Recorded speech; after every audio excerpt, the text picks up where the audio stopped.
To add drawers, let's start by navigating through Add Product, Base, Base Drawer Cabinets, and Base Drawers 3, which is a 3-drawer base unit.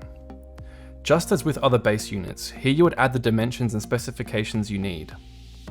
Onto the actual drawers themselves. We can see that we've got all of our margins that we can set for our drawers, and by default we can see that these 3 drawers have been spaced evenly. However, we have the ability to set these to whatever we desire by changing the style from auto height to fixed height. For example, simply changing the top drawer to 150 will turn this drawer into a cutlery drawer, but it will now also change the other drawer's height to be spaced out automatically, whilst also changing the drawer runner for our top drawer to be a more appropriate fit. Now that this is done, we can save the product and we'll see that it has been factored into the current products in the cart and has updated the total cost of the job. To extend on this, what we're going to do now is make a duplicate of this product by clicking the copy icon.